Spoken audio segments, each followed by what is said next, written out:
Cuando tenía 11 años, mi madre me compró un telescopio en una tienda de novedades. Era viejo, de unos 10 años quizá, algo oxidado por el tiempo, pero nunca lo había usado. La noche siguiente, salí a un pequeño campo y lo utilicé para contemplar el cielo. En el momento en que las luces reflejadas de los planetas brillaron en mis ojos, fue cuando supe lo que quería hacer. Nuestra hermana gemela, Venus, tan parecida y a la vez más diferente de lo que jamás hubiéramos podido imaginar. Júpiter, el titánico guardián de los planetas interiores, transformando el sistema a su alrededor. Saturno, con sus hermosos y frondosos anillos que envuelven su cielo. Mercurio, una pequeña y rápida roca que estaba más cerca de la luz de lo que nadie en la Tierra podía soportar. Y sobre todo, Marte, el planeta rojo, un temible vecino belicoso. Y lo que sería el siguiente paso en el camino de la humanidad hacia las estrellas. Con una sola mirada supe que quería ayudar a guiarnos en ese camino. Llevo más de 15 años trabajando en la NASA, y en ese tiempo he visto docenas de propuestas para un aterrizaje tripulado en Marte. Cientos de personas se pasaban semanas enteras discutiendo el proceso de ingeniería que había detrás del diseño de una nave capaz de llevar a cabo la tarea de transportar a la humanidad de ida y vuelta entre los dos planetas. Se invirtieron millones de dólares en proyectos que nunca vieron la luz. Y durante mucho tiempo, el problema fue que simplemente no podíamos hacer aterrizar a alguien en el planeta y luego ayudarle a volver a casa sano y salvo. En parte, esa fue una de las razones por las que lanzamos los rovers. Si no lo sabe, lo repasaré brevemente. El MER era una misión que consistía en lanzar 2 rovers para explorar la superficie de Marte. Serían los sucesores del anterior rover. Los datos recogidos gracias al MER tienen un valor incalculable, y en cualquier otro momento me encantaría divulgarlos. Solo estaba previsto que duraran 90 días, pero los de ingeniería se esforzaron en serio. Duraron más de lo debido tras llegar a principios de 2004. La mayor parte de la misión no fue demasiado especial. Recogimos todos los datos que pudimos, hicimos que los rovers exploraran su entorno, extrajimos rocas a veces, nada demasiado especial, para volver a casa a menos que estés realmente interesado en los minerales marcianos. Oficialmente, la misión del Spirit terminó tras quedarse atascado en un pozo de arena en 2009, perder toda su potencia al año siguiente, y la misión declarada completa al cabo de otro año. Esto es parcialmente cierto. La Spirit realmente perdió su potencia después de quedarse atascado. En parte es culpa nuestra. Había caído en un pequeño desnivel, y el riesgo de caer más profundo era enorme. Supusimos que era un pozo de arena y actuamos como siempre, pero no lo era. Al darle la orden de escapar, la Spirit cayó en un profundo agujero. La potencia de su señal se vio muy debilitada por la caída, y las arenas de Marte estaban destinadas a enterrar vivo al rover. Pasé la mayor parte del tiempo con la Spirit después de que se cayera. Es extraño, pero sentí, y sigo sintiendo apego por los rovers. Verlo atrapado en las dunas de Marte, fue como ver a mi hija tropezar en un pozo. Aún así, se mantuvo operativo durante casi 2 meses, aunque los datos que enviaba se convirtieron rápidamente en los mismos gráficos e imágenes tediosos que se veían obstaculizados por el tiempo. La mayor parte de nuestro equipo se centró en Opportunity, pero yo me quedé con la Spirit. Cuanto más se acercaba el final de su vida útil, más tiempo teníamos que esperar entre respuesta y respuesta. La última vez que tuvimos noticias oficiales de él, fue a finales de marzo. Intentamos comunicarnos durante meses, en parte por mi insistencia. La Spirit era como mi hija. No lo dejaría marchar tan fácilmente. Al final, mi insistencia dio sus frutos. A finales de diciembre, la Spirit respondió a una solicitud de datos. Por lo que pude ver, había caído aún más profundo, y había encontrado una cueva. Por algún milagro, se mantuvo erguido y nos permitió maniobrar con él, a través de la caverna. Cuando le pedimos una imagen, la mandó, y 6 minutos más tarde la recibimos, y lo que vimos fue, como mínimo, desconcertante. Era una pared perfectamente vertical, con extraños símbolos desconocidos grabados en su superficie. Hay muchas explicaciones posibles para esto, así que nadie del equipo se precipitó a un origen extraterrestre como causa. Pedimos a la Spirit que se acercara y sacara otra foto. Nunca llegó. La Spirit dejó de responder una vez más, probablemente porque se le estaban agotando las pilas. Pensé que eso era todo para ella. La imagen se clasificó para evitar que el público se asustara, al menos hasta que encontráramos una explicación a los sigilos de la pared. Poco después, la misión del Spirit fue declarada completa. Y entonces, de la nada, envió una imagen. Esto fue desconcertante. Era lo único que había enviado, a pesar de los cientos de solicitudes de otras formas de datos y actualizaciones de estado, después de la última imagen. Mi suposición es que el Spirit había recibido su anterior solicitud de una fotografía, pero que, por la razón que fuera, no pudo enviarla hasta ese momento. Dadas las circunstancias, apenas nadie se enteró del incidente, solo fuimos unos pocos y yo los que examinamos la fotografía. La oscuridad era total. No se podía distinguir nada aunque se intentara. Hasta que alguien propuso aclararla. Todavía estaba casi en la oscuridad total, pero en la esquina había dos puntos rojos muy marcados, apuntando directamente a la cámara. No podíamos quitarnos de la cabeza lo mucho que se parecían a ojos. Aparte de eso, la caverna era ligeramente visible, y parecía un lugar muy distinto del que habíamos visto por última vez. La debía de haberse desplazado considerablemente, pero ¿a dónde? Y lo que es más importante, ¿cómo? Es algo de lo que aún no estoy del todo seguro. La mayor parte de la atención se centró en los puntos rojos brillantes. Esto no era necesariamente una prueba de nada, hay varias respuestas posibles a lo que podrían ser. La cámara podría haber detectado grandes trozos de polvo, y debido a la pérdida de calidad del brillo, parecía mucho más redondo de lo que realmente era. Podría ser un reflejo de las luces del rover en la pared de la cueva. Esa es la respuesta que dimos, pero yo sabía que algo no encajaba. Creo que mis colegas también. Eso fue lo último que recibimos de la Spirit. Dejamos de intentar comunicarnos con ella. Teníamos cosas más importantes en las que centrarnos, el rover restante, Opportunity, y Curiosity, que iba a ser lanzado en noviembre. Siempre he considerado que Opportunity y Spirit son gemelos, hermano y hermana, con el propósito común de impulsar a la humanidad hacia el futuro, siguiendo el ejemplo de su hermano mayor Sojourner. Todavía estaba estudiando cuando Sojourner estaba activo, pero puedo intentar buscar información sobre él más adelante. He oído que tiene algunos hallazgos interesantes, pero me estoy desviando del tema. Opportunity es en gran medida la estrella del MER. Duró más de 15 años en el duro paisaje marciano, atravesando el polvo, las rocas y el tiempo, con los apasionados corazones de 7.000 millones de personas a sus espaldas. OPI, como se le llegó a llamar, fue durante unos meses el único rover activo hasta la llegada de Curiosity en 2012. Aunque no estaba tan centrado en el tema de la vida como su hermano pequeño, proporcionó una información inestimable. Nunca he estado más orgulloso de un pequeño explorador en mi vida, que de este hombrecito. Sin su gemelo, OPI tuvo que funcionar solo, aunque fuera por poco tiempo. Aún así, no quería que se sintiera solo sin Spirit. Le dedicaría su memoria. La misión de OPI se detuvo oficialmente hace 2 años. Una fuerte tormenta de polvo lo había sumido en la hibernación, un sueño del que nunca despertaría. El pasado mes de febrero, dejamos de intentar despertarlo y nos despedimos de Opportunity. Esa es la historia oficial, y a diferencia de Spirit, está mucho más lejos de la verdad, y hay una buena razón para mantenerla en secreto. Aunque se suponía que estaba en hibernación durante la tormenta, OPI enviaba de vez en cuando información sobre rocas extrañas, aparentemente volcánicas.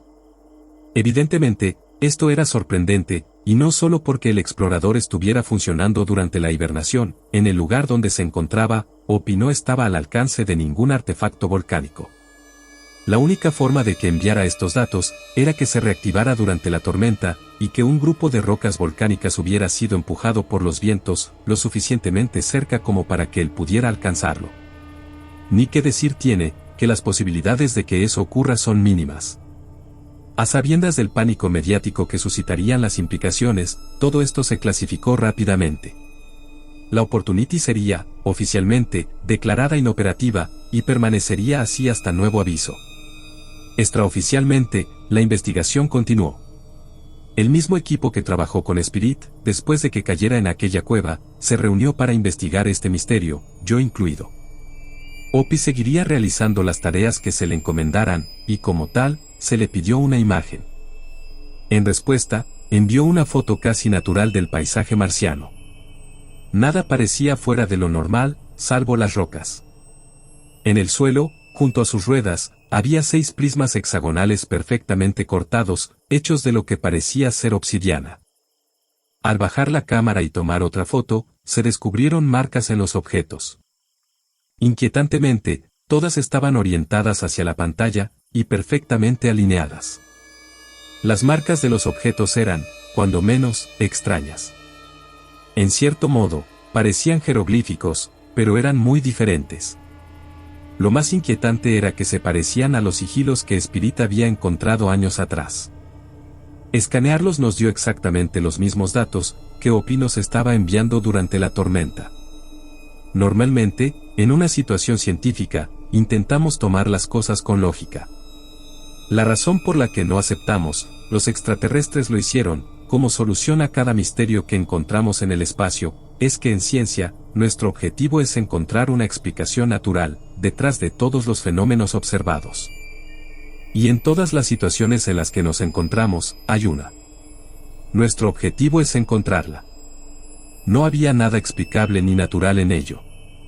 Aún así, suponiendo que acabáramos de descubrir vida alienígena, deberían haber dejado rastros de algo, al interactuar con los objetos.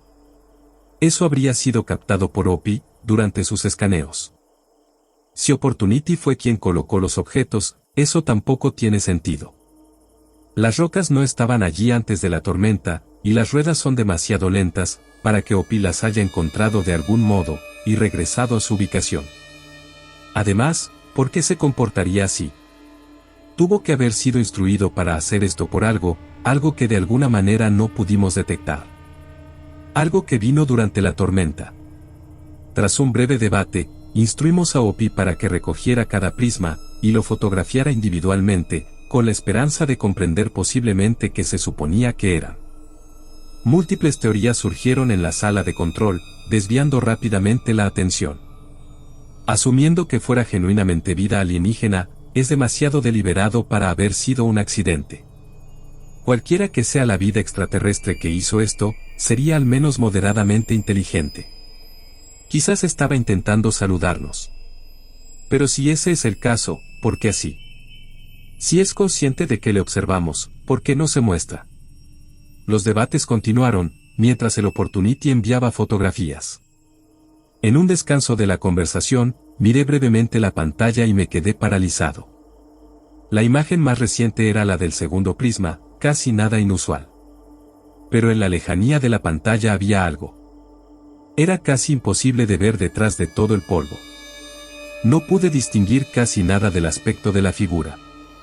Pensé que tal vez se trataba de uno de los otros prismas, y que el ángulo lo había hecho parecer más lejano. La tercera imagen lo desmintió. Esta vez la figura estaba visiblemente más cerca, pero seguía siendo difícil de distinguir. Desde el punto en que fue tomada, era obvio que lo que estaba viendo era humanoide. Era más bien bajito, del tamaño de un adolescente. Me tomé un momento y esperé a la cuarta imagen. Cuando llegó, casi di un paso atrás. En ese momento, estaba claro, que fuera lo que fuera, tenía que ser algún tipo de criatura, y se dirigía hacia Opie. Era mucho más fácil verlos, a juzgar por el repentino cese de la charla a mi alrededor. Estaban encorvados, parados sobre pies dentados y con garras. Se podía ver un destello rojo mirando a la cámara. El mismo tono carmesí captado por Spirit en su última fotografía.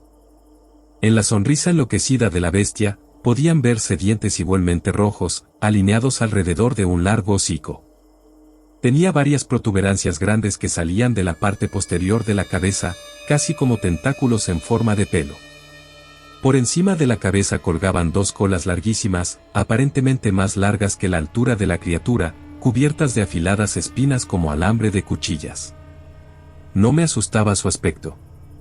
Me asustaba que, fuera lo que fuera, caminara por la superficie de Marte aparentemente sin problemas. Tenía miedo de la malicia en sus ojos. No puedo describir lo que sentí. Se clavaron en mi alma, y me llenaron el corazón de miedo hasta que latió incontrolablemente, como si estuviera a punto de salirse del pecho. No parecía que estuviera mirando al vehículo ni a la cámara, parecía que nos estaba mirando a nosotros. No podía ser. No podía saberlo. Incluso si supiera que el rover puede ver, no podría saber cuál es el propósito de OPI, y ciertamente no podría predecir cuándo se toman las imágenes. La transmisión de datos tarda 6 minutos en total, desde que se envía la orden hasta que se recibe, y se me detuvo el corazón. Las imágenes eran de hace 3 minutos. Estábamos viendo el pasado. La criatura ya estaba en el rover. Antes de que pudiera reaccionar, la pantalla parpadeó hacia lo que debería haber sido el quinto prisma. En su lugar, la cámara se inclinó hacia la criatura, cuyas garras rodeaban el cuerpo de OPI. Su mirada desdeñosa estaba llena de animosidad. El rojo carmesí que delineaba sus ojos y dientes, adquirió una nueva tonalidad, la misma que las rocas rojas de Marte. Por la altura de la foto, la criatura debía de estar levantando a OPI. La sexta imagen nunca se recibió.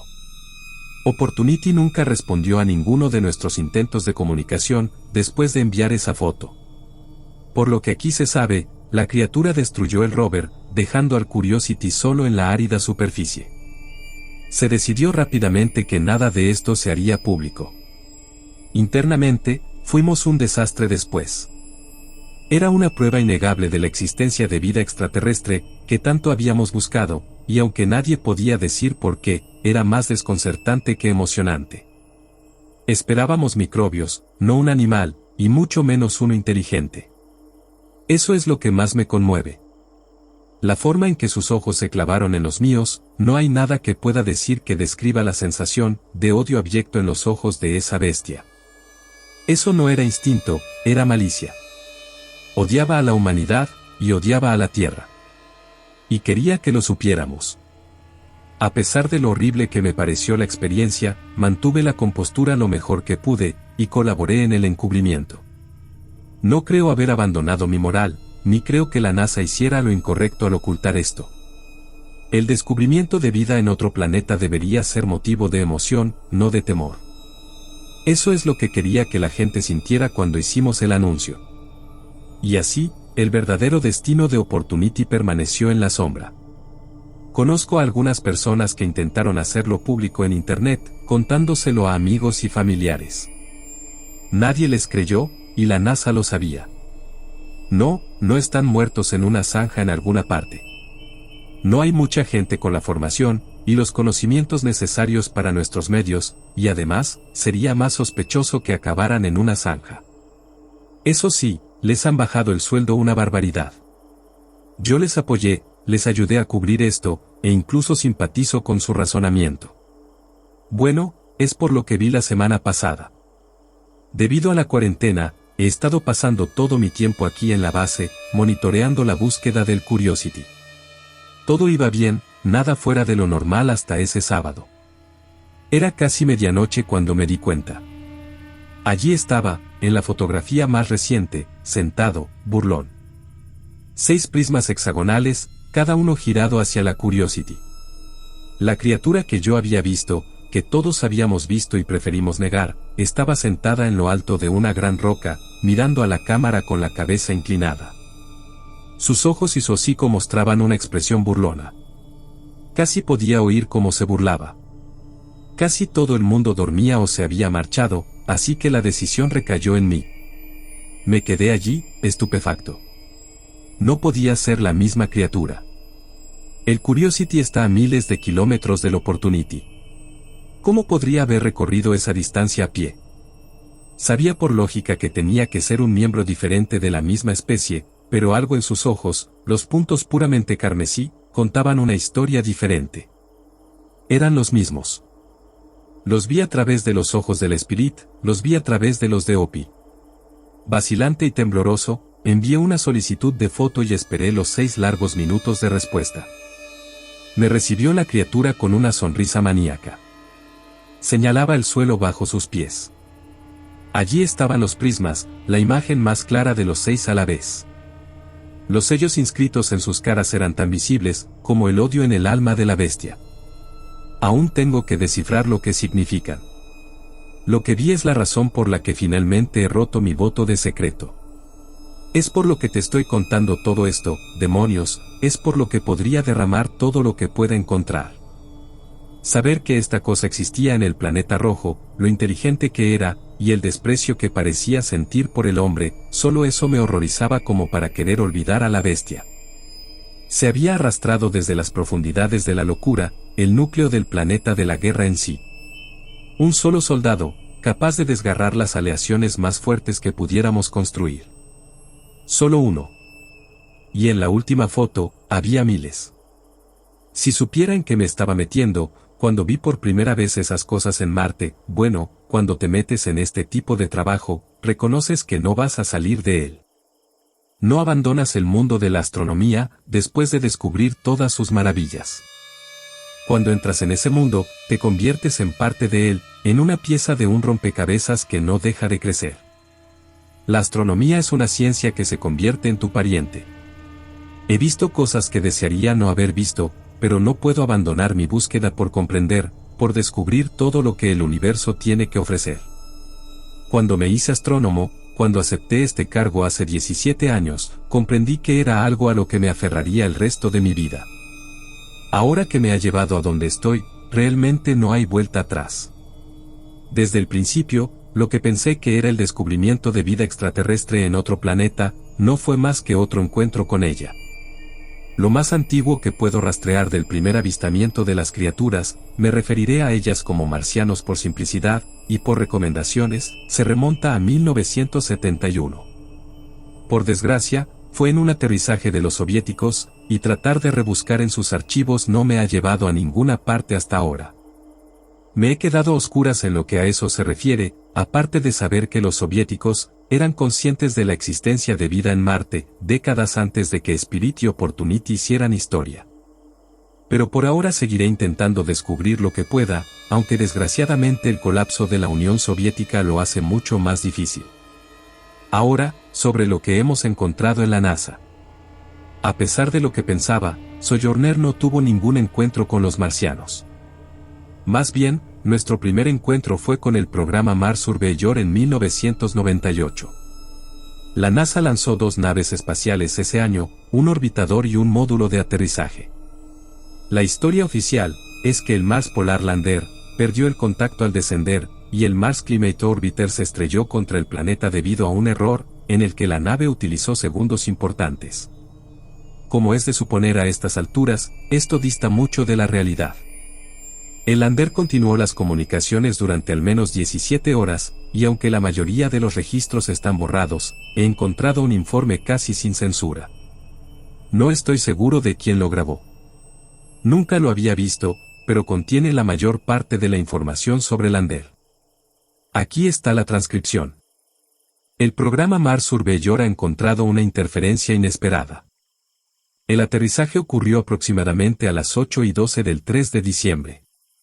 El módulo de aterrizaje no pudo establecer comunicaciones durante 34 minutos antes de que se produjeran interacciones exitosas. Las imágenes mostraron una ubicación muy diferente a la prevista. El módulo de aterrizaje entró en contacto con un cráter profundo y delgado, que conducía a una caverna. Las ondas no respondieron. No se recogieron datos a través del módulo de aterrizaje, el objeto fue elevado por una fuerza invisible. El módulo de aterrizaje interrumpe la comunicación durante 23 minutos. A su regreso, se envió una imagen de un santuario. El santuario parecía de naturaleza ritual, y estaba tallado en un material desconocido, probablemente obsidiana. La grabación hace una pausa para mostrar la foto. El material moldeado, y los sigilos inscritos en él, los recordaba demasiado bien. Una gruesa capa de un extraño y viscoso líquido amarillo untaba el altar. No podía ver a ningún marciano en el encuadre, pero sabía que estaban allí. La segunda foto muestra una figura no identificada, de unos 312 centímetros de altura, que mantiene una complexión esbelta. Los análisis del departamento biológico han concluido que la figura es un animal de ascendencia reptil. Ahí está. Mirando fijamente a la cámara, sonriendo con sádico regocijo. Los 2 fotogramas siguientes son simplemente tomas más claras, tanto del marciano como del santuario, sea cual sea la religión que tenían, estaban dedicados a ella. Se utilizaron trozos de metal, presumiblemente de módulos de aterrizaje, como decoración.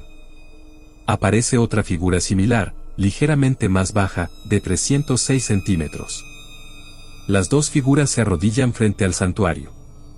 La comunicación se interrumpe durante 49 minutos. Cuando se reanuda, el lander se ha desplazado hacia atrás, lo que le proporciona una visión clara. Otra figura está de pie ante el altar con la cabeza baja. La figura se gira para mirar a la cámara. Este era extraño. Había marcas a lo largo de las escamas de la criatura, cuyo propósito veremos más adelante. Los siguientes fotogramas son simplemente más tomas de este individuo en concreto. Extrañamente, no hay malicia en esta, solo una mirada solemne al objetivo. Es el primer marciano que no me lanza una mirada de muerte. Otras 4 figuras entran en escena. La figura del medio, designada como el tributo, se sube al altar y se tumba de espaldas. Cada una de las otras 4 toma un miembro del tributo, y lo sujeta al altar. El tributo muestra signos de vacilación, este fotograma parece mostrarles comunicándose con los otros. Las 4 figuras salen de escena, dejando solo al tributo. Pasan 9 minutos antes de que una figura entre en escena, y mire fijamente a la cámara. No voy a mentir. Casi me detengo ahí. Esos ojos. Los conozco. Spirit los conoce. Opie los conoce. Era como si esa maldita cosa me estuviera siguiendo. Pero esto era el pasado, mucho antes de que el Spirit hiciera contacto. Mi corazón empezó a acelerarse después de verlo, pero seguía adelante. La narración termina, dejando solo las fotos que se transmiten como vídeo. El tributo parecía agitado, casi angustiado incluso, mientras la criatura más grande daba un paso atrás, con la mirada fija en la cámara. Con sus 2 manos, las coloca sobre el cuerpo del tributo, trazando las marcas con sus garras. Con una sonrisa nauseabunda, sus garras se clavan en las escamas del tributo, desgarrando su carne. No hay audio, pero la expresión del tributo cambia de miedo y desesperación a agonía. No entraré en detalles por el bien de tu cordura, pero el tributo fue rápidamente eviscerado con despiadada eficacia, salpicando el santuario de sangre amarilla. Permanecieron vivos durante un largo rato, pero finalmente sucumbieron a sus heridas. Los cortes se dibujaron a lo largo de los símbolos de su cuerpo. Una vez consumada la hazaña, el monstruo se levantó del santuario, sin apartar los ojos de los de la cámara. Entonces, con un rápido golpe, destrozó a Lander, poniendo fin a la señal. El resto del reportaje habla de las implicaciones, y del encubrimiento definitivo que tendría que producirse. La primera vez que lo vi, me quedé sin palabras. Si estas cosas estaban dispuestas a masacrar a los suyos tan salvajemente, eso no augura nada bueno para futuras interacciones. Después de eso, no sabía dónde mirar. Los soviéticos sabían algo, habían hecho algo, pero el destino de Lander no permitía saber qué habían hecho exactamente. Tuve que buscar en otra parte, y mi búsqueda me llevó finalmente a algo totalmente nuevo, una misión completamente extraoficial, que nunca fue revelada al público, y mucho menos lo que había encontrado. Se trataba de un rover, diseñado para seguir los descubrimientos de Lander, y esta aventurera solitaria no tenía nombre. He decidido llamarla Journey, porque no me parece bien que un explorador se quede en una simple estadística. Journey fue lanzada en secreto el 29 de enero de 2000. Su destino era el mismo que el de Lander. Sus cámaras estaban mucho mejor equipadas, eran capaces de enviar una señal en directo, en lugar de imágenes estáticas. Aterrizó a mediados de febrero, y se desplazó rápidamente al lugar donde había caído el Lander. No hay ningún informe al respecto, solo archivos de vídeo e imágenes. Durante los 3 primeros días, se limitó a viajar, y encontró el santuario a última hora de la tercera noche. La sangre ya se había secado, y apenas quedaba rastro de la matanza. Journey continuó explorando el santuario, encontrando altares más pequeños y rocas de obsidiana muy familiares. Durante gran parte del metraje, no se ve vida. Finalmente, Journey se abre paso por un pequeño y estrecho pasillo, antes de llegar a una amplia sala abierta. De los techos rocosos colgaban docenas de plantas bioluminiscentes, que brillaban en tonos azules, algunos más tenues que otros. El suelo estaba cubierto de una hierba de color rojo tenue. Journey se detuvo un momento, como si estuviera contemplando el paisaje. De la hierba sobresalían pequeñas enredaderas con frutos bulbosos. Con cuidado, se arrastró hacia una de ellas, alargó el brazo y tomó un fruto para examinarlo. Era de un color azul casi oceánico, y tenía la forma de un cruce entre una pera y un plátano. Journey no tenía la destreza necesaria para quitarle la piel sin dañar la fruta, supongo, así que la dejó con cuidado en el suelo. Siguiendo otro pasadizo, entró en una sala algo más pequeña que compartía muchos rasgos con la anterior. En lugar de la fruta parecida a la pera, esta sala parecía reservada al cultivo de una gran fruta parecida a la sandía, que solo se diferenciaba por su mezcla de colores de un mango. Esta sala era un callejón sin salida, así que Journey dio media vuelta y regresó por donde había venido. Las siguientes salas son todas del mismo tipo, una sala que contiene un solo tipo de fruta. No fue hasta que Journey se topó con un enorme barranco subterráneo, cuando las cosas cambiaron. La pequeña abertura dio paso a un abismo expansivo, con paredes adornadas con balcones y puertas hasta la cima. Era innegable, una aldea marciana subterránea. Journey se quedó un momento boquiabierta ante el espectáculo, como supongo que también lo estaban sus controladores, que se limitaron a mover la cámara para ver todo lo que podían.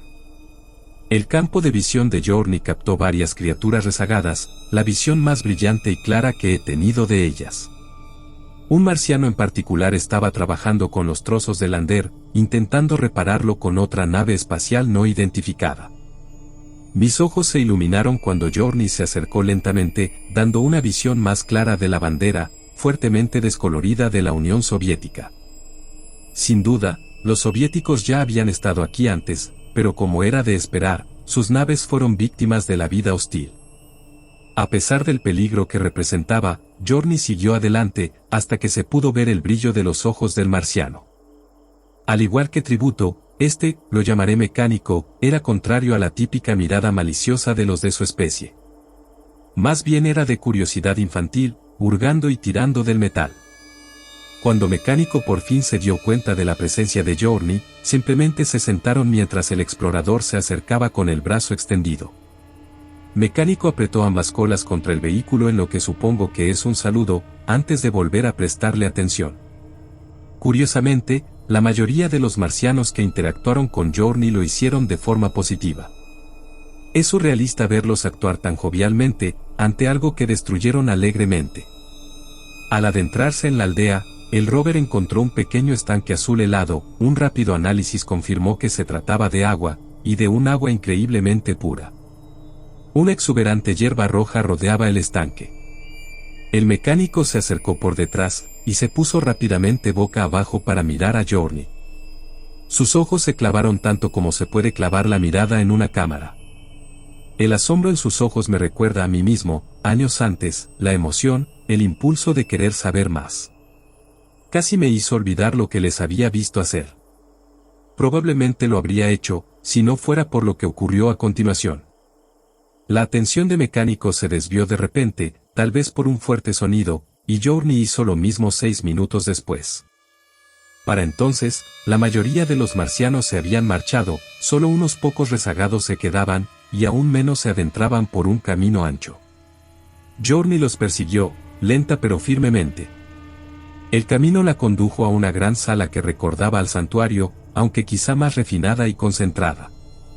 Cientos de marcianos estaban reunidos alrededor, mirando fijamente el altar donde se encontraban aquellos ojos tan familiares.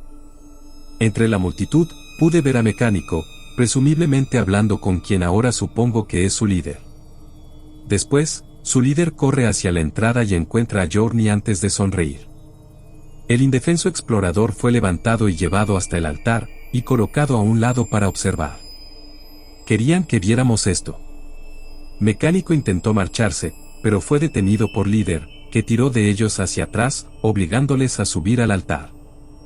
Sabía lo que ocurriría a continuación y no quería verlo. Aparté la mirada con la respiración contenida, rezando por equivocarme, pero estaba en lo cierto. Cuando volví la vista un minuto después, su cadáver estaba irreconocible, mutilado. Era una barbaridad. ¿Cómo podía una sociedad tan inteligente cometer actos tan horribles? Journey echó un vistazo a la multitud que vitoreaba, provocándome un nudo en el estómago. No todos aplaudían, pero sin duda eran una minoría. La multitud de marcianos disfrutaba del espectáculo. De algún modo, Mecánico seguía vivo, con sus ojos clavados en los de Journey, suplicantes. El rover se detuvo, y la furia llenó mis venas. Sus operadores estaban permitiendo que esto sucediera. Con un último zarpazo de las garras amarillas empapadas en sangre del líder, la vida de Mecánico se desvaneció. Esperaba que ese fuera el final. Pero no fue así. Mientras líder arrojaba sin ceremonias el cuerpo a un lado, 3 figuras caminaban hacia el altar, cada una prestando su fuerza para cargar con un cuerpo propio. Al llegar al final del pasillo, estaban tendidos y mi horror se multiplicó por 10. No eran cuerpos. Eran personas. Personas vivas, que respiraban. Hombres en Marte. Y estaban aterrorizados. Los 2 hombres fueron encadenados al altar, mientras la mujer rubia era arrastrada a Journey, donde fue escondida fuera de cámara. Le grité al rover que se moviera, que ayudara, que hiciera algo más que quedarse mirando. Pero sus operadores no le prestaron ninguna ayuda. Journey era tan impotente como aquellos hombres. La multitud parecía enloquecer, más allá del éxtasis ante la perspectiva de una matanza ritual. El hombre de la derecha, de pelo castaño, miraba desafiante al líder, afrontando valientemente su muerte con dignidad. La calidad de la cámara era lo bastante buena, como para permitirme verle escupir burlonamente a su asesino. A juzgar por su aspecto, era ruso. Los soviéticos habían estado en Marte, incluso aterrizaron en él. Ya veo por qué no lo dijeron. La burla del ruso duró poco. Líder clavó sus garras en su abdomen, con lo que debió producir un chasquido repugnante. Hice una mueca, pero seguí adelante. Por lo que pude ver, el hombre no gritó, parecía reírse de la muerte. Ojalá hubiera audio para saber lo que había estado diciendo. Incluso cuando Líder le desgarró el pecho con furia, el hombre se mantuvo firme hasta que ya no pudo reír más, un cadáver sobre la losa. El hombre que estaba a su lado parecía mucho más joven y mucho menos sereno, el terror se reflejaba en su rostro, mientras Líder se preparaba para hacerle correr la misma suerte. Sus ojos entraron en contacto con Journey, sus lentes se hacían eco de la postura apática de sus operarios. El segundo hombre no tuvo tiempo de suplicar. Líder le abrió el pecho de un golpe, como si fuera un xenomorfo recién nacido, que se desprende de su huésped. El hombre se agitó, pataleó, gritó, lloró, daba igual. Al líder no le importaba y a los operadores tampoco. Journey estaba allí sentado, obligado a mirar junto con la mujer. El tormento del hombre no duró mucho, por suerte, murió rápidamente. Líder retrocedió, encorvándose con la cabeza apuntando hacia arriba. Desencajó las mandíbulas en lo que solo puedo imaginar fue un impío rugido de orgullo sádico. La multitud estaba, como mínimo, complacida. Líder sacó a la mujer, que tenía lágrimas en los ojos, y la obligó a mirar fijamente a la cámara. Ella sacudió la cabeza, reacia a algo, pero su resistencia terminó cuando la cola de Líder, de hoja afilada, la atravesó por la espalda. Cayó al suelo, con la espalda llena de sangre, antes de levantarse, con la emoción desapareciendo de su rostro. Dice algo, con el cuerpo tembloroso, antes de que la señal se interrumpa, fin del viaje. La primera vez que vi eso, me angustié. Me asusté. Estaba enfurecido. Ni siquiera intenté pensar en lo que había dicho. Al día siguiente, volví a verlo, preparándome para transcribirlo. Fue entonces cuando me interesé. Líder quería que ella dijera algo. Sin duda estaba en ruso, un idioma que no hablo, y mucho menos leer los labios para entenderlo. Tengo que averiguar qué encontraron los soviéticos. Tengo que averiguar lo que hicieron. Estoy demasiado metido en esto ahora y diablos, probablemente sé lo suficiente como para estar en verdadero peligro, especialmente con todo lo que estoy revelando. Pero el mundo necesita saber. Tiene que saber lo que dijo. Todo esto es culpa nuestra. Mi abuelo falleció en 2007. Tenía 70 años exactamente. Era lo bastante mayor como para haber visto en directo el alunizaje, allá por 1969. Casi todo el mundo que vio aquellas imágenes, quedó entusiasmado ante la perspectiva de que nosotros, como especie, hubiéramos llegado a la Luna, a un lugar que nuestros antepasados creían demasiado lejos de nuestro alcance. Incluso ahora llena a la gente de asombro y admiración, por la solución de lo imposible. Mi abuelo era el único hombre que yo conocía, que pensaba lo contrario. Una corazonada le decía que algo terrible está ahí fuera, en las estrellas, y que al aterrizar en la Luna abrimos una puerta a la locura.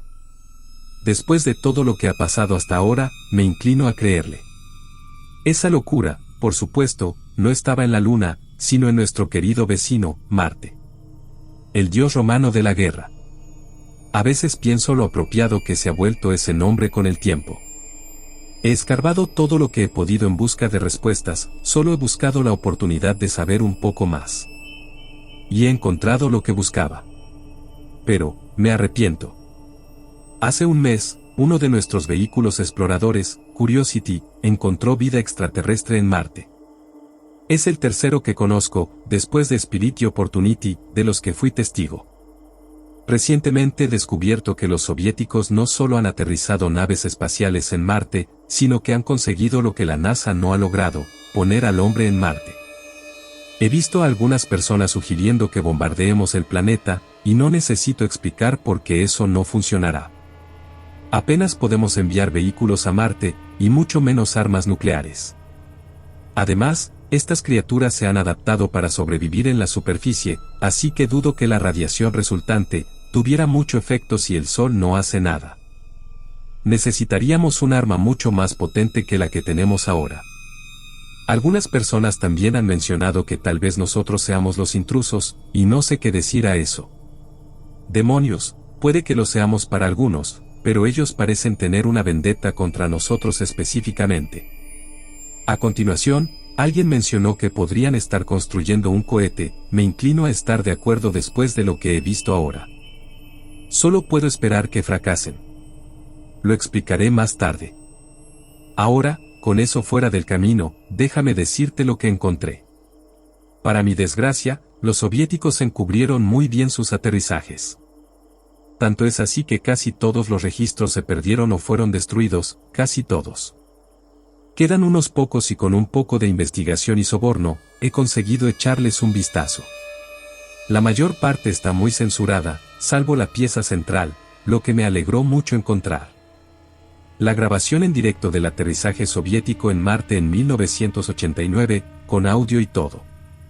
No puedo subir la grabación porque llamaría la atención, por eso no he subido nada más allá de mis mensajes, pero sí puedo transcribirlo. La grabación comienza desde el cono de la nave de aterrizaje, mientras desciende sobre el paisaje marciano.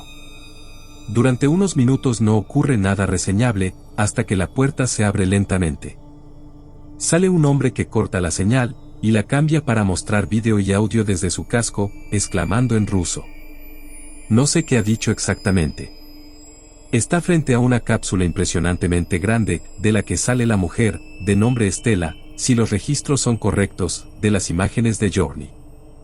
Es visiblemente mucho más joven, 10 años menos. Se me revuelve el estómago al pensar en el tiempo que habrá pasado cautiva. Los dos comienzan un breve intercambio. Lo hemos conseguido. ¿Nos oye, comandante? Estamos en la superficie. Responde el hombre con entusiasmo. La mujer se hace a un lado para dejar espacio para que salga el resto de la tripulación. Es una tripulación bastante numerosa, de 7 personas, entre las que se encuentran 2 hombres, que reconocí en las imágenes de Journey. Gracias a los documentos, sé que se llaman Maxim y Yakov. Los 6 miembros de la tripulación se reunieron en fila, mientras el operador de cámara los mostraba uno a uno, admirando la dedicación y el heroísmo de su equipo. Yakov, ¿estás viendo esto? No me lo puedo creer. Dice uno de los cosmonautas, Sergei. Yakov, el hombre que lloraba en la grabación anterior, sale de la formación y mira a su alrededor con asombro. Le acompañan otros 2. Somos héroes. Responde Yakov. La segunda mujer, a la que los documentos nombran como Natiya Letova, vuelve a entrar en la cápsula junto con Maxim, y un hombre al que los documentos nombran como Luchok Tervin. Queda Damián Poltanov, como camarógrafo. Las imágenes transcurren sin incidentes, durante los primeros 30 minutos, en los que la tripulación habla de su emoción y orgullo, por el éxito del aterrizaje, mientras prepara el equipo y recoge muestras. Yakov saca una bandera soviética de la nave, y se aventura con Sergei a buscar un lugar donde plantarla. Cuidado, y vuelve en 10 minutos. Ordena Damián. Entra en la cápsula y los siguientes 10 minutos son simplemente de espera. Por supuesto, ni Yakov ni Sergei regresan. Yakov, ¿qué esperas? Pregunta Luchok con impaciencia. No obtiene respuesta. Yakov. Sergei. Nada más que silencio. Adelante, Yakov. Sigue el silencio. Soy Sergei, ¿me recibes? La voz de Sergei es estupefacta, contrastando con lo duro que suena de otra manera. Hemos encontrado una estructura. Luchok se vuelve para mirar a Damián confundido.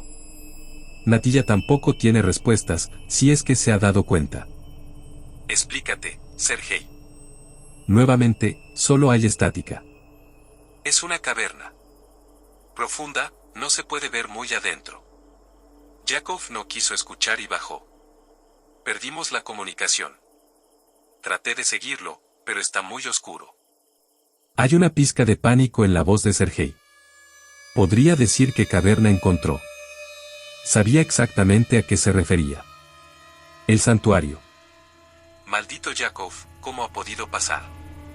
Sergei, quédate donde estás. Maxim, Estela, traigan una lámpara. Vayan a buscar a ese idiota. Damián, Natilla, quédense conmigo. Aunque no podía saberlo, Yakov claramente no era el más brillante. Maxim y Estela empacan algunas provisiones antes de salir. Damián le da la cámara a Estela, y los dos salen. El camino hacia Sergei les resultó siempre familiar, el terreno sin marcar se llenaba de pisadas, a las que se unía el lento cabalgar de un rover por el suelo. Cuando Sergei estuvo a la vista, saludó a Maxim mientras la caverna se hacía visible tras él. Confirmó mis temores, era definitivamente la misma caverna que Lander y Yorny habían encontrado. Tenemos la lámpara. ¿Sabes algo de Yakov? Preguntó Maxim, dejando la lámpara y mirando hacia el agujero en la superficie. Nada. Ni siquiera estática. El idiota ya debe estar perdido. Le dije que no entrara. Al menos conservé la bandera. Sergei señaló la bandera soviética, cuyo mástil estaba firmemente clavado en el suelo. Un sentimiento de orgullo nacional llenó sus ojos. Yo me quedo aquí. No te pierdas ahora, y mantente en contacto conmigo o con Luchok. Maxim se acercó a la bandera, erguido junto a ella mientras ondeaba al viento. Estela se queda conmigo, ¿entonces? ¡Qué bien! Sergei se rió y miró a Estela, que se burló. Ni en tus sueños, Sergei. Le espetó Estela. Luchok, estamos en la grieta. La zanja tiene unos 3 metros de diámetro. Maxim se quedará aquí arriba, mientras Sergei y yo buscamos a Yakov. Está bien, comandante. Esperaban la orden. Permiso concedido. Adelante ustedes dos. No se pierdan. Respondió Luchok. Con eso, Sergei y Estela se dirigieron a la caverna. Maxim sostenía la luz, guiando el camino mientras Estela lo seguía detrás de él. De vez en cuando, miraba hacia abajo y recogía una roca o algo de tierra. No fue hasta que encontró un prisma de obsidiana de 6 lados que volvió a hablar. Ven a ver esto. Sergei se dio la vuelta y se acercó a ella, mirando la roca que sostenía en la palma de la mano. ¿Qué demonios es eso? Hubo un breve silencio. No lo sé. Maxim, Luchok, nos oyen. Llamó Estela, pero no hubo respuesta, a juzgar por el terreno, estaban casi en el santuario. Maldición. No hay señal. Demasiado abajo. ¿Sabes algo de Yakov? Silencio. No, no he sabido nada de él. Vamos a... Sergei fue interrumpido por un grito desgarrador. Cuando lo vi por primera vez, me caí de la silla, conmocionado. Era un grito increíblemente fuerte, inhumano, teñido de dolor y miedo. Sergei y Stella corrieron por los pasillos hacia la fuente, cuando por fin se oyó la voz de Yakov. Gritaba incoherentemente, maldecía con violencia, y jadeaba antes de que los dos lo alcanzaran en el santuario. Muerto en el suelo con sangre amarilla, estaba un marciano más pequeño, cuya cabeza fue golpeada con una roca sostenida por Yakov. Sergei ni siquiera tuvo tiempo de hacer preguntas, antes de que 3 más asomaran la cabeza en la cámara, con la rabia visible en los ojos al ver a uno de ellos muerto. Los minutos siguientes fueron borrosos. Stella regresó por donde había venido, mientras Sergei se quedaba para intentar defender a Yakov, pero como mostraban las cintas del futuro, su lucha no serviría de nada. Los jadeos frenéticos empezaron a llenar el audio, ahogando los sonidos de gritos y lucha del santuario. Milagrosamente, Stella se acercó lo suficiente como para recuperar la comunicación con Maxim, que captó sus jadeos horrorizados. ¿Qué demonios está pasando ahí abajo? Te perdimos hace 6 minutos. Exigió Stella. Cálmate, Stella, no puedo. Hay algo aquí abajo. La señal se corta por momentos. Ahora date prisa. Están justo detrás de mí. Stella miró hacia atrás para ver a 2 marcianos, corriendo por el suelo de la caverna a 4 patas, persiguiéndola con una sed de sangre enloquecedora. Una luz al final del túnel dio paso a la superficie, donde Stella casi se desplomó en los brazos de Maxim. Su reencuentro duró poco gracias a las criaturas que venían detrás, que se aferraron a Stella, y empezaron a arrastrarla de vuelta a la cueva. Ella gritó horrorizada, pataleando y luchando todo lo que podía, pero los monstruos desgarraron su traje espacial, tratando de alcanzar la piel que había debajo. Hay que reconocer el mérito de los soviéticos, estos trajes no eran baratos, y se notaba. Las criaturas que yo había visto destrozar el metal, no podían hacer mella en el traje. Maxim debió darse cuenta de que las cosas estaban perdidas, cuando salieron aún más de la cueva, ya que empezó a correr de vuelta hacia el transbordador, mientras los marcianos renunciaban a intentar llegar al cuerpo de Stella, optando simplemente por arrastrarla de vuelta a la oscuridad, mientras ella gritaba y suplicaba ayuda. En ese momento se cortó la señal. Pensé que eso era todo, pero cuando fui a detener la grabación, me di cuenta de lo larga que era. Duraba días, y si echaba un vistazo superficial, la mayor parte del metraje era negro y vacío. Es decir, hasta el final del 5.º día, cuando por fin vuelve la grabación. Stella está sentada en una especie de prisión, con la cámara en la mano y apuntando hacia su cara. Todavía lleva puestos los andrajosos y sucios restos de su traje espacial, mientras llora suavemente. Tras unos segundos, habla. Esta es Stella. Edad, 27 años. Parte del programa de expansión marciana de la URSS. No sé si el comando está recibiendo esto, probablemente no. El transmisor aún debería estar en línea en el transbordador, si el transbordador está intacto. Yo, no sé si lo está o no. Natiyaletova, que descanse en paz como un honor para su país. Esas cosas, la mataron. La llevaron a una especie de mesa, la ataron y le sacaron los intestinos. Nos hicieron mirar mientras su multitud les animaba. Yakov está malherido. Nos dejan curarlo, no sé por qué. Y no sé por qué nos mantienen con vida. Hay aire aquí abajo.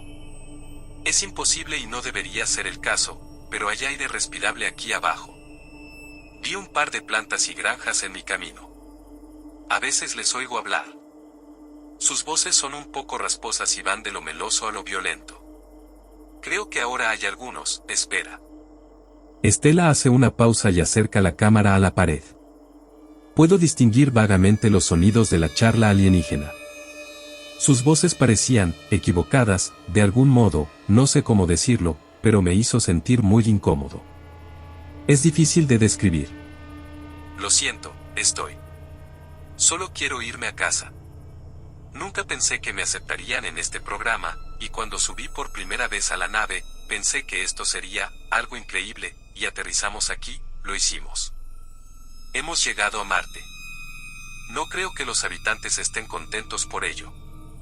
No sé si es porque Yakov mató a uno. Dice que lo atacó primero. Otra cosa que he notado es que, todos los días, bajan a uno de los suyos a esa primera habitación que encontramos, y después de unos minutos, vuelven sin ellos, cubiertos de sangre. Sergei dice que es una especie de ritual de sacrificio. Arrastraron al último pateando y gritando. No sé por qué matan a los suyos y no a nosotros, pero... Estela se ve interrumpida por un movimiento fuera de cámara, que la lleva a girar hacia el ruido, mostrando a Damián, aún con su traje espacial, pero despierto. A su lado está Luchok, que atiende a Yakov. Finalmente has conseguido que esa cosa funcione. Tienen que enviar hombres aquí, y destrozar el lugar. Disparar a cada uno de esos lagartos. Esos bastardos se lo merecen después de lo que hicieron. Damián se interrumpe cuando Luchok interviene. No seas un maldito idiota, Damián. ¿Crees que alguien va a ayudar? Luchok se burla, sacudiendo la cabeza. Me recuerda la fecha de esta grabación. 1989, hace 31 años. Tenía razón, nadie los salvaría. Demonios, sabíamos de ellos desde 1999, y ni siquiera nos molestamos en ayudar.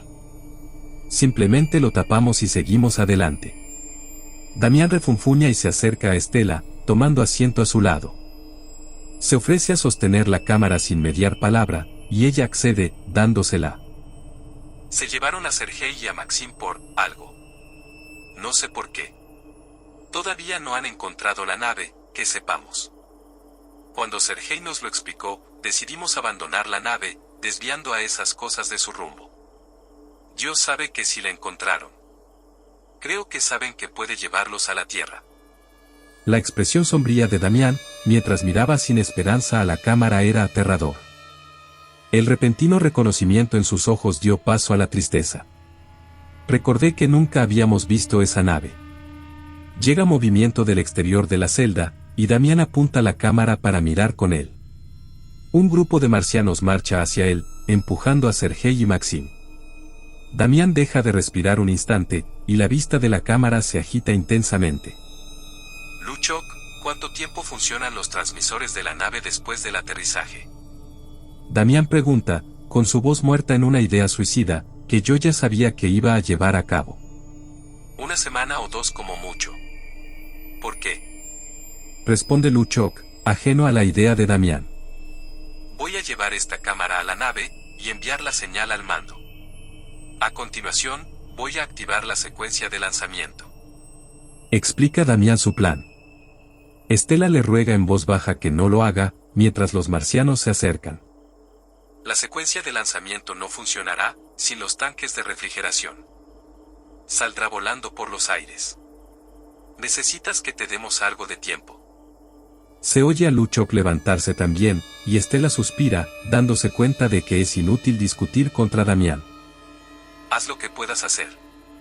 Sergei y Maxim son lo suficientemente listos como para saberlo. Puedo volver allí fácilmente. Enviaré esto, para que el mando sepa que hay aquí abajo. Estela y Luchok asintieron en silencio. Cuando los marcianos abrieron la puerta de la celda, los tres embistieron contra ellos, tomando a todos desprevenidos. Damián huyó con la cámara, mientras los demás hacían lo que podían para contenerlos. Tras una breve refriega, los gritos de dolor de Luchok resonaron por los húmedos y oscuros pasillos, antes de convertirse en espeluznantes gorgoteos, mientras solo podía suponer que su cuerpo era profanado y desgarrado en interminables jirones. Por suerte, Damián no volvió la cámara para mirar. Siguió avanzando por las cuevas, hasta llegar a la enorme zona que Journey encontraría, una década más tarde, y luego corrió hacia las salas de cultivo. Sabía que lo conseguiría, pero los tensos sonidos de las criaturas arrastrándose por los pasillos justo detrás de él. No sé cómo tuvo el valor de seguir corriendo. Pasó un santuario familiar, adornado con el cadáver destrozado de un marciano, que indicaba el reciente sacrificio, y se adentró en las formaciones naturales de la cueva, hasta que los lejanos rayos del sol brillaron a través de la grieta de la superficie. La bandera de la URSS seguía firmemente sujeta a su asta. Damián la arrancó del suelo, y finalmente miró hacia atrás con la cámara. Hizo girar el asta, con todas sus fuerzas mientras uno de los marcianos salía a la superficie, haciéndolos caer sobre los demás. Aprovechando que estaban en el suelo, atravesó a los 5 con la pértiga, cortando su carne escamosa, y haciendo volar su sangre con un grito audible. Victorioso, Damián continuó su carrera hacia la nave, habiendo ganado tiempo. A lo lejos, se vislumbraba, con Damián agarrando la cámara con fuerza en la mano. Podía oír más correteos detrás de él, habían vuelto a la pista. Deshizo rápidamente el precinto, tiró de la escotilla y subió al interior. Antes de que pudiera cerrarla, uno de los marcianos se zambulló en la abertura, quedando atrapado con él dentro. Los ruidos del exterior cesaron, estaba claro que no querían arriesgarse a destruir la nave. Damián se abalanzó sobre el monstruo del interior de la nave, tirándolo al suelo. Se tomó un momento para mostrar la vista del exterior, desde el interior del transbordador, antes de hablar por última vez. Si esta cosa sigue encendida, manténganse alejados de aquí. Finalmente, la transmisión termina cuando Damián conecta la cámara para enviar de vuelta todas las imágenes que había obtenido. El resto de los registros soviéticos muestran que la nave dejó de enviar señales 8 minutos después, lo que indica su destrucción en el despegue fallido. Los soviéticos quedaron estupefactos y horrorizados. Todos sus informes restantes indican el caos absoluto en el que se sumieron después. Todos los asignados en esa época se aislaron, asumieron nuevas identidades o se quitaron la vida. Después de verlo, después de asimilarlo todo, ya no sé qué hacer. Los marcianos no solo son conscientes de nosotros, sino que casi seguro que estaban intentando reconstruir esa nave espacial. Dios sabe qué demonios harían si llegaran aquí, aunque tuviéramos ventaja, quién sabe cuántas vidas se perderían. Aparte de eso, no había nada más que pudiera encontrar de los soviéticos. Intenté buscar información de otras agencias espaciales, y no pude encontrar absolutamente nada. Eso fue hasta que miré hacia nosotros. De vuelta a la NASA. Mencioné antes que sería imposible bombardear el planeta. Mantengo esa afirmación. Descubrí por qué la NASA sigue enviando exploradores a Marte. ¿Por qué seguimos enviando cosas a ese planeta que esas criaturas podrían usar contra nosotros? No podemos lanzar una bomba nuclear y esperar que los mate, es una proyección demasiado precisa. Lo que podemos hacer es enviar algo que no se lo pensarían 2 veces. Algo que, sin saberlo, llevarían al corazón de su pueblo. Un caballo de Troya. ¿Recuerdas cuando decidí hablarte de esto por primera vez? El rover Curiosity. Todavía está activo. Los marcianos se la llevaron a su cueva, y sigue enviando señales. La llevaron a la cueva. La que todos habían encontrado antes, y de la que habían sido víctimas. Quieren mostrarnos otro sacrificio. Quieren mostrarle a la Curiosity su primer y único espectáculo de sangre, antes de destruirla. Los marcianos se están preparando para ello. Deberían realizar su ritual en algún momento de la próxima semana. Y la Curiosity está lista. Lista para hacer lo que siempre estuvo destinada a hacer. Solo puedo esperar que lo logre. Así son las cosas. Uno esperaría algo enorme de nuestro descubrimiento. Se dijo que la segunda revolución de la ciencia astronómica se afianzaría cuando conociéramos la vida de las estrellas. La conocimos tan cerca de casa, y así es como termina. No con un saludo, ni con una disculpa, sino con una masacre. Aún me pregunto si podríamos haber hecho algo más. A veces, me pregunto, si Yakov no hubiera matado a ese marciano, ¿estaríamos en esta situación? ¿O estas hostilidades eran inevitables? Nunca lo sabré. Nadie lo sabrá nunca. Es demasiado tarde para volver atrás, no solo para mí, sino para nosotros. Si hicimos lo correcto o no, es otra cuestión. Durante el último mes, me he visto envuelto en el descubrimiento de vida en Marte, y las horribles implicaciones de su hostilidad. Aún no comprendo la mayor parte. Creo que eso lo tendrán que averiguar las generaciones futuras. Nunca desciframos nada de su escritura, ni nos molestamos en estudiar su lenguaje. La cultura de los marcianos es algo que otra persona llegará a comprender. Su ciclo de matanzas diarias, la extraña amabilidad que muestran unos pocos, nunca nos daremos cuenta de lo que significa nada de eso. Y es culpa nuestra. No sé si hicimos lo correcto. Eso debes decidirlo tú. Soy un científico que trabaja en la NASA, y he sido testigo de varios encuentros con los enigmáticos marcianos. Estas criaturas fueron responsables de la destrucción de Spirit y Opportunity, dos rovers que lanzamos en 2004. Más tarde descubrí que ya los habíamos visto antes, una vez con un módulo de aterrizaje y la segunda con un rover secreto al que bauticé Journey. Las imágenes de Journey mostraban pruebas de que los soviéticos no solo habían aterrizado en Marte, sino que, al parecer, habían enviado a personas en el planeta. Mi inmersión en eso, me dio una grabación completa de la mayoría de los eventos que ocurrieron. Y lo que es más preocupante, demostraba una teoría que había estado intentando ignorar: los marcianos estaban intentando llegar a la Tierra. Después de publicar esto, descubrí que uno de nuestros rovers, Curiosity, había sido capturado por las criaturas, y que podría ser la clave para la seguridad de la humanidad. Ahora, lo que ha sucedido desde entonces. El rover Curiosity estaba equipado con un compartimento oculto, que ni siquiera sus ingenieros conocían. En su interior había varias toxinas y explosivos, todos extremadamente potentes y a pequeña escala. En el caso de que fuera secuestrada, teníamos un plan. Para nuestra suerte, los marcianos la recogieron y se la llevaron a su colmena, exactamente como habíamos planeado.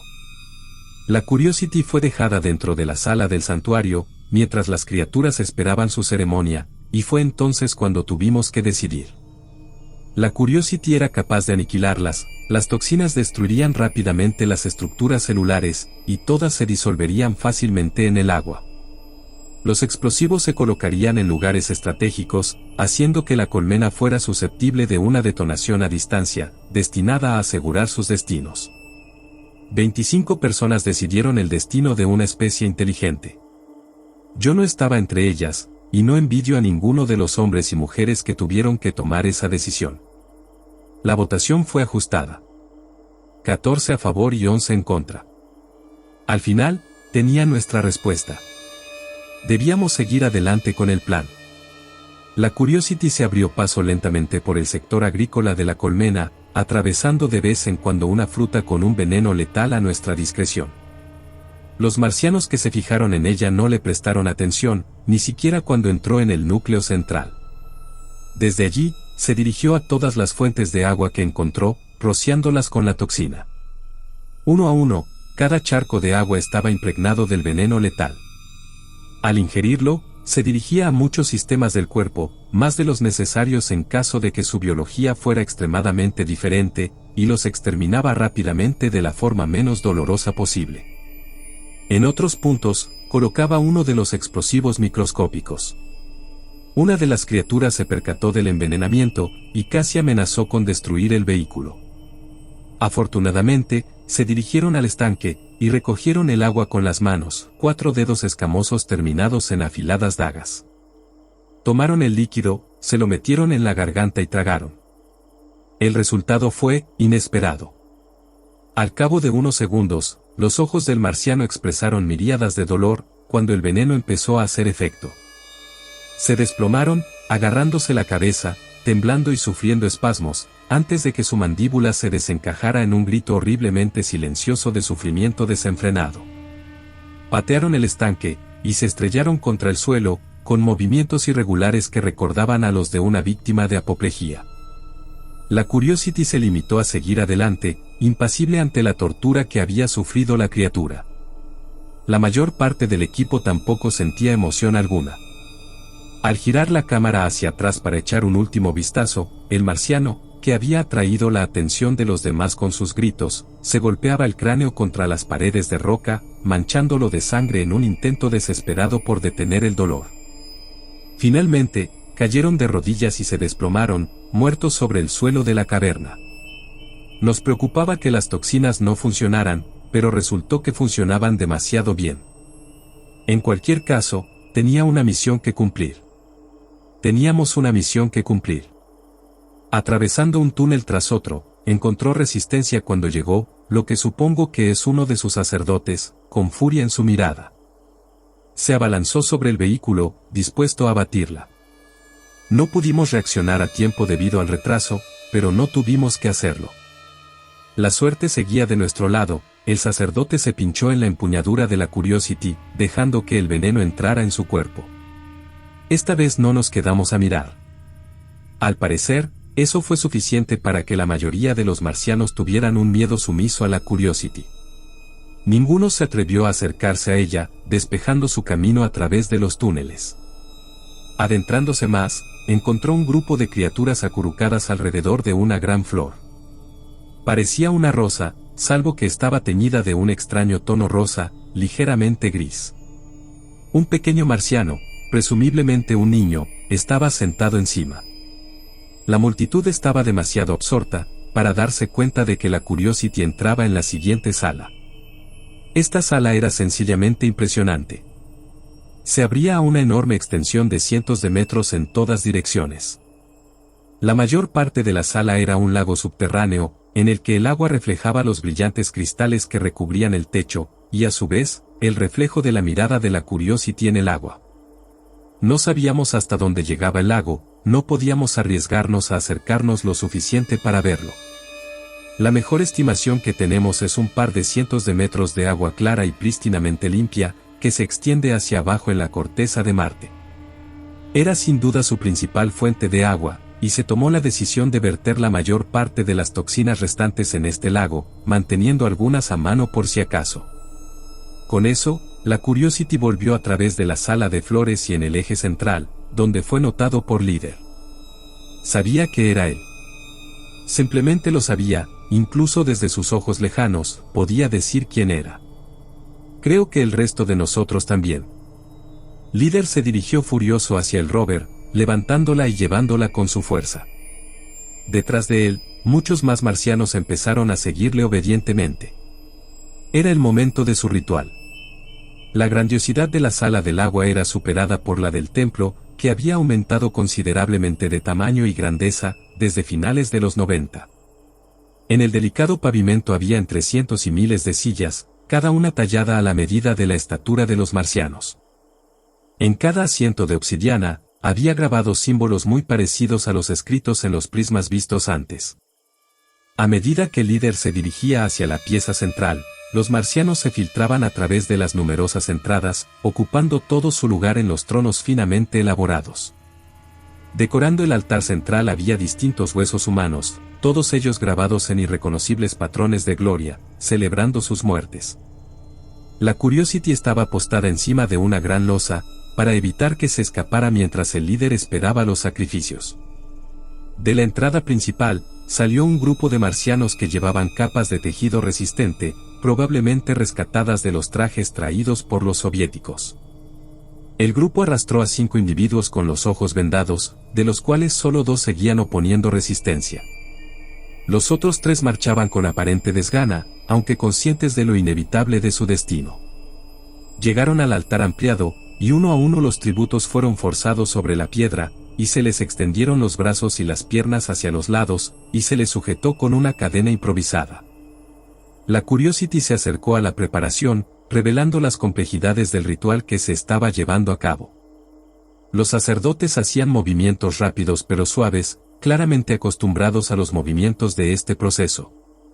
Contemplamos la posibilidad de detonar los explosivos mientras trabajaban, pero decidimos esperar, manteniendo los pequeños artefactos listos, para activarse en cualquier momento. Esto sería lo último que veríamos de los marcianos, así que supongo que no queríamos desperdiciarlo. Con los tributos preparados, Líder tomó uno de los huesos más grandes que descansaban contra el altar.